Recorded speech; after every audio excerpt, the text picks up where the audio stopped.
తాకట్లో ఉన్న మీ బంగారాన్ని విడిపించి ఆ రోజు ఆన్లైన్ రేటుకి కొంటాం. Sharma gold company. నమస్తే, వెల్కమ్ టు సుమన్ టీవీ. నేను గిరిజ. ఇవాళ మనతో పాటు ప్రముఖ జ్యోతిష్య వాస్తు పండితులు, జ్యోతిష్య శిక్షణ నిపుణులు, లలితాదేవి ఉపాసకులు బ్రహ్మశ్రీ నానాజీ పట్నాయక్ గురువు గారు ఉన్నారు. వారితో మాట్లాడిద్దాం. గురువు గారు నమస్కారం. శ్రీమాత్రే నమః.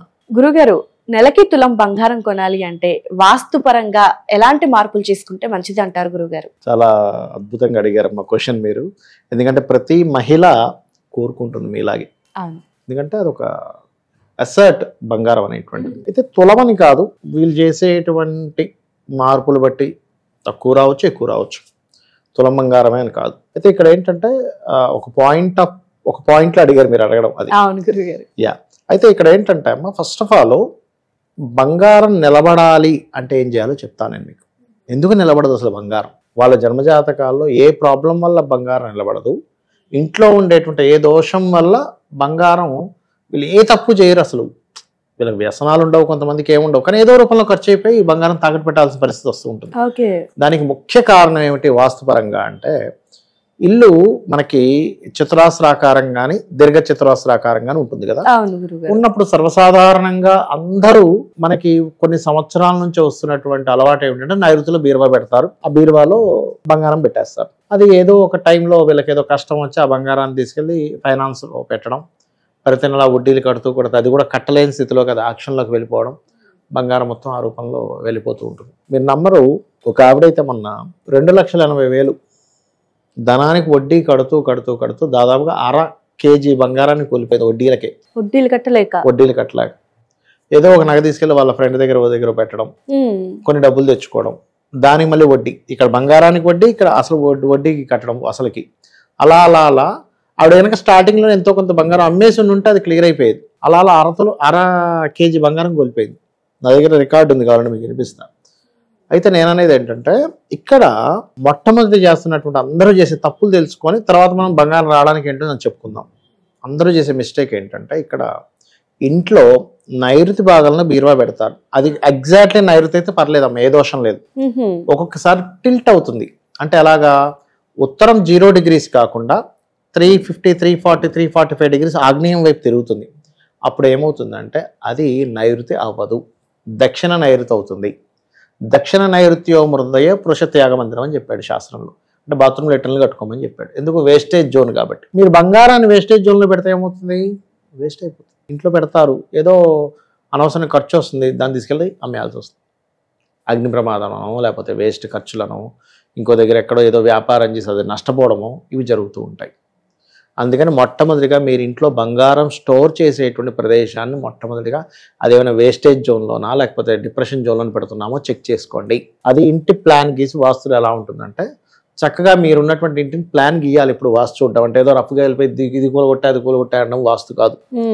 చక్కగా ప్లాన్ గీసి ఏ జోన్లు ఎక్కడ వచ్చాయి. మన చాలా వీడియోలో చూపించాం చక్రం ఎట్లా పెట్టి ఇంటి వాస్తు A to Z అనేటువంటిది నేను ఒక వీడియో చేసాం. చాలా వీడియోలు చేసాం దాని మీద. అందులో జోన్స్ ఎక్కడెక్కడ ఉన్నాయి బ్రహ్మస్థానం నుంచి, ఆ జోన్స్లో ఒక్కొక్కసారి మనం నైరుతి అనుకుంటాం కానీ అది దక్షిణ నైరుతి అవుతుంది, అది వేస్టేజ్ జోన్ అవుతుంది. అందుకని ఎప్పుడు కూడా మీరు ఇంట్లో మాస్టర్ బెడ్రూమ్లో వాయువ్యంలో పెట్టుకోవాలి. ఇప్పుడు మీరు డబ్బులు బీరువా పెడితే ఆ మూల పెట్టుకోండి, కానీ మనీ కానీ జ్యువెలరీ కానీ డాక్యుమెంట్స్ కానీ మాస్టర్ బెడ్రూమ్లో వాయువ్యంలో పెట్టాలి. అది ఇంటి మొత్తానికి వెస్ట్ అవుతుంది. వెస్ట్ అనేది గెయిన్స్ అండ్ ప్రాఫిట్ జోన్ అంటారు. ఇది మొట్టమొదటిగా మీరు తెలుసుకోవాలి. లేదండి ఇంట్లో మాకు ఉత్తరం వైపు పెట్టుకునే ఛాన్స్ ఉంది, ఇంకా మంచిది. ఉత్తరే నిధి సంస్థితం అని చెప్పారు శాస్త్రంలో. కాబట్టి ఉత్తరంలో చక్కగా మీరు బంగారము ధనము పెట్టుకోవచ్చు అని చెప్తుంది. ధనం అయితే ఖచ్చితంగా ఉత్తరంలో పెట్టుకోవచ్చు అని చెప్పింది. ఎందుకు? ఉత్తరానికి కుబేరుడు అధిపతి. కుబేరుడు అధిపతి అయినప్పుడు, మీకు బుధుడు అధిపతి అయినప్పుడు ఉత్తరానికి మీరు అక్కడ ధనం పెట్టడం వల్ల నిలబడుతుంది. అదేవిధంగా ఉత్తరం వైపు వైట్ కలర్ ఉండేలా చూసుకోండి గోడకి. ఆగ్నేయంలో ఎట్టి పరిస్థితుల్లో బాత్రూమ్స్ లేకుండా చూసుకోండి. ఎందుకంటే ఆగ్నేయంలో బాత్రూమ్స్ ఉంటే అగ్ని ద్వారా ధనం వస్తుందని చెప్తుంది శాస్త్రం. రావాల్సిన ధనం రాకుండా ఆపేస్తుంటాం మనం ఆగ్నేయంలో బాత్రూమ్స్ పెట్టుకోవడం వల్ల. సో ఈ ధనం ఎక్కడ పెడుతున్నామో, బంగారం ఎక్కడ పెడుతున్నామో అనే జాగ్రత్త మొట్టమొదటిగా తీసుకోవాలి. దాని తర్వాత రెండో పాయింట్ ఏమిటంటే, ఎప్పుడు కూడా పాపము వల్ల మనం కోల్పోతూ ఉంటాం చాలా విషయాలు. అది బంగారం కానివ్వండి, పొందలేకపోవడం కానివ్వండి, ఉన్నది పోగొట్టుకోవడం కానివ్వండి, పాపం వల్ల జరుగుతూ ఉంటుంది. భక్తి శ్రద్ధలతో లక్ష్మీదేవిని మీరు కనుక ప్రార్థించినట్లయితే, మనకు శాస్త్రాల్లో ప్రతి శ్రీమూర్తి కూడా లక్ష్మీదేవి యొక్క పూజ చేయాలని చెప్తుంది.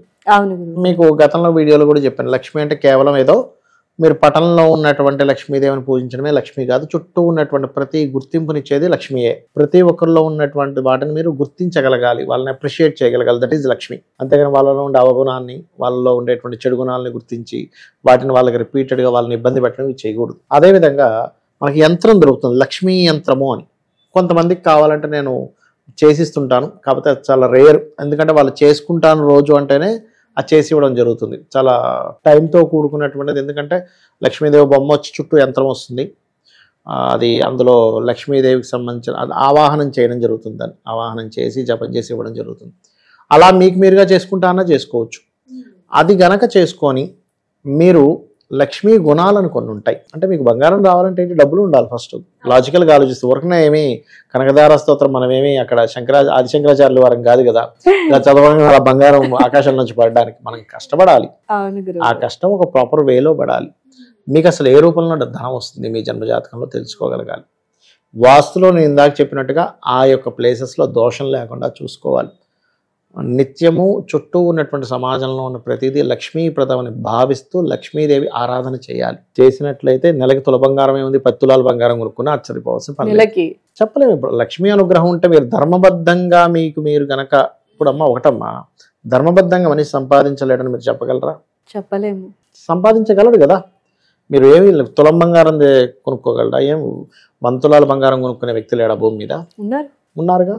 మరి అలాంటప్పుడు మీరు నిజంగా మీరు కష్టపడి పర్ఫెక్ట్గా ఎక్కడా కూడా కాంప్రమైజ్ అవ్వకుండా మీ లైఫ్ని జాగ్రత్తగా కనుక కష్టపడితే తులం బంగారం కొనడం పెద్ద విషయం కాదు. కాకపోతే నేను అనేది ఏంటంటే ఈ కష్టపడడంలో కొన్ని రాంగ్ స్టెప్స్ పడుతూ ఉంటాయి. అంటే ఎలా అంటే ఇప్పుడు కుండకి చిల్లు ఉంది, మీరు తీసుకొచ్చి ఎన్ని బకెట్లు నీళ్ళు పోస్తే ఏం లాభం, చిల్లులోంచి పోతూనే ఉంటాయి. ఫస్ట్ ఆ చిల్లు లేకుండా చూసుకోవాలి. పోయే మార్గాలు గనక మీరు కనిపెట్టి ఓహో ఓకే ఇక్కడ నైరుతి అనుకుంటాం కానీ దక్షిణ నైరుతి అక్కడ బీరువా పెడతాం, ధనం పెడితే నిలబడదు. ఉత్తరంలో మనం ఏమైనా డార్క్ కలర్స్ వేస్తే నిలబడదు, కంప్లీట్ వైట్ ఉండాలి ఉత్తరం గోడకి. ఇంటి మొత్తానికి ఉండే ఉత్తరం గోడ, ఆగ్నేయంలో బాత్రూమ్స్ లేకుండా చూసుకోవడము, ఇవన్నీ ఫైనాన్స్ని పెంచేటువంటివి. అదేవిధంగా ధనాన్ని ఎప్పుడైనా సరే నైరుతి బెడ్రూమ్లో వాయువ్య మూల పెట్టాలని శాస్త్రంలో ఉంది మన వాస్తు సంబంధించిన వాటిలో. అప్పుడు అదేమవుతుంది, గెయిన్స్ పెరుగుతాయి, అప్పుడు ఆటోమేటిక్గా ధనం వస్తుంది. అదేవిధంగా మీరు ఎప్పుడు కూడా అమ్మవారికి అలంకరణ కోసం ఏం కొనాలనేటువంటి దాంతో పాయింట్ ఆఫ్ వ్యూలో మీరు బంగారం పాయింట్ ఆలోచించండి. అప్పుడు ఏంటి, మీ గురించి కాదు అమ్మవారి గురించి ఆలోచిస్తున్నారు, ఆటోమేటిక్గా మీకు వస్తూనే ఉంటాయి. అమ్మవారి అలంకరణ కోసం ఏది కొనాలి అని ఆలోచన మంచిది అంటారు. మంచిది. ప్లస్ ఇందాక మనం మాట్లాడుకున్నట్టుగా ఈ తప్పిదాలు చేయకుండా గనక ఉండగలిగితే వాస్తుపరంగా వాస్తు దోషం అనేటువంటి తగ్గుతుంది. ఇంట్లో బంగారం తీసుకెళ్ళి మనం ముత్తూతు ఫైనాన్సెస్ ఉంటాయి కదా చాలా, వాటిలో పెట్టకుండా ఉండడం జరుగుతుంది. అంటే ఎస్పెషల్లీ ఇంకోటి మంగళవారం పెట్టకూడదమ్మా. ఎప్పుడు మంగళవారం కొనండి. ఇందులో పర్టికులర్గా మంగళవారం కొంచెమైనా మీరు కొన్నారు, 1 గ్రామైనా కొన్నారనుకోండి, ప్రతి మంగళవారం కొనడం అలవాటు చేయండి, ఖచ్చితంగా మీరు బంగారం కొంటూనే ఉంటారు. అయితే ఇందులో ఇంకొక విషయం ఏంటంటే కొన్నిసార్లు ఏమవుద్ది, వాళ్ళకి గురుగ్రహం కనుక పాడైంది అనుకోండి, వాళ్ళ పేరు మీద బంగారం నిలబడదు. గురువు రవి బంగారానికి కారకుడు, ఈ 2 గ్రహాలు పాడయ్యాయి. అప్పుడు వాళ్ళ పేరు మీద కొనుక్కోకూడదు, వాళ్ళ పిల్లల పేర్ల మీద, జీవిత భాగస్వామి పేరు మీద కొనుక్కోవాలి బంగారం. ఓకే. సో ఇటు బంగారం కొనాలి అంటే జాతక చక్రం పరిశీలన చేసుకోవాలి. సో మరి నెలకి ఎంతో కొంత బంగారం మనం కొనాలి, స్తోమత రావాలి అంటే వాస్తు ప్రకారం చూసుకోవాలి అంటారు. వాస్తు పరంగా నేను ఇప్పుడు చెప్పినటువంటి పాయింట్స్ గుర్తుపెట్టుకొని కనుక ఆ జాగ్రత్త తీసుకుంటే ఖచ్చితంగా కొనుక్కుంటారు. అంటే వాస్తు ప్రభావమే మనకి ఎక్కువగా, అంటే మనం డబ్బు సంపాదించడానికైనా లేదంటే బంగారం కొనాలన్నా సో వాస్తు ప్రభావం ఎక్కువగా చూపిస్తుంది అంటారా గురువు? 3 రకాల ప్రభావాలు ఎక్కువ చూపిస్తాయమ్మా. ఒకటి జాతకం, మీ జన్మ జాతకంలో గురువు రవి పాడయ్యాడు, ఖర్చు పెట్టే టైం నడుస్తుంది, బంగారాలు తీసుకెళ్ళి కొదవ పెడుతూ ఉంటారు. రెండవది నేను ఇందాక చెప్పిన తప్పిదాల వల్ల. మూడవది ఎప్పుడు కూడా నెగటివ్ చాంటింగ్. అంటే ఎలా అంటే అయ్యో బంగారం మొత్తం పోయింది, అన్ని లాస్ అయిపోయి, అన్ని పోతున్నాయి, ఏం చేసినా కలిసి రావట్లేదు, అది అంటూ ఉంటారు చూసారా నోట్ నుంచి. అది ఒక మంత్రంలా పనిచేస్తుంది. అది మంత్రంలా పనిచేసి వాళ్ళకి మరింత నష్టాన్ని ఇస్తూ ఉంటుంది. మీరు ఇప్పుడు మంత్రం ఉంది, ఆ మంత్రంలో 1 అక్షరం కూడా తప్పు రాకూడదు, తప్పు అయితే అది అలా పనిచేస్తుంది అంటారు. మరి ఇది కూడా పనిచేయాలిగా. ఎస్ అది చేసినప్పుడు ఇది చేస్తాం కదా. ఖచ్చితంగా అది. ఓకే గురుగారు, సో తులం బంగారం నెలకి కొనాలి అనుకునే వాళ్ళు ఖచ్చితంగా వాస్తు ప్రకారం మీరు చెప్పిన పాయింట్లు పాటిస్తే, సో నిజంగా అంటే వాస్తు బాగోలేదు కలిసి రావట్లేదు అనే మాట చాలా సాధారణంగా వింటూ ఉంటాము. సో ఎస్పెషల్ గా బంగారం మీద కూడా ఇంత ఎఫెక్ట్ చూపిస్తోంది, సో బీరువా కానించాలి బీరువాలో పెట్టే డబ్బుల వరకు కూడా ప్రభావం చూపిస్తోంది అనేది నిజంగా పాటించాల్సిన క్షేత్రము అంటారు విషయాలు. భూమిని. భూమిని క్షేత్రము అంటారు, శరీరాన్ని కూడా క్షేత్రము అంటారు. అంటారు. కళ్ళద్దాలు కళ్ళకి పెట్టుకుంటే కనిపిస్తాయి, చెవుకో జేబులోనే పెట్టుకుంటే కనబడదుగా.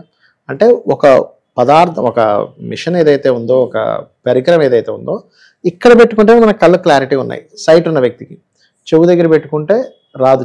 చెవు మిషన్ ఎట్లా పెడతామో ఇంట్లో వస్తువు పెట్టేటువంటి ప్రదేశం కూడా అంత ముఖ్యం. వాస్తవం ఏది ఎక్కడ పెట్టాలో అక్కడే పెట్టాలి, అది కరెక్ట్ అయినటువంటిది. ఓకే గురుగారు, సో నిజంగా ప్రెసెంట్ జనరేషన్ లో అసలే బంగారం రేటు కూడా విపరీతంగా పెరిగిపోయింది. సో వివాహాలు చేయాలి లేదంటే బంగారం పెట్టాలి అనుకునే వాళ్ళకి ఇది ఒక పెద్ద ఛాలెంజ్ అని చెప్పొచ్చు గురువు గారు. సో ఖచ్చితంగా బంగారం కావాలి కొనుక్కోవాలి అని అనుకునే వాళ్ళు ఖచ్చితంగా గురువు గారు చెప్పినటువంటి విషయాలను వాస్తు ప్రకారం కనుక పాటిస్తే చాలా మంచిది. చాలా చక్కటి విషయాలని వీక్షకుల కోసం తెలియజేశారు గురువు గారు. ధన్యవాదాలు. శ్రీమాత్రే నమః.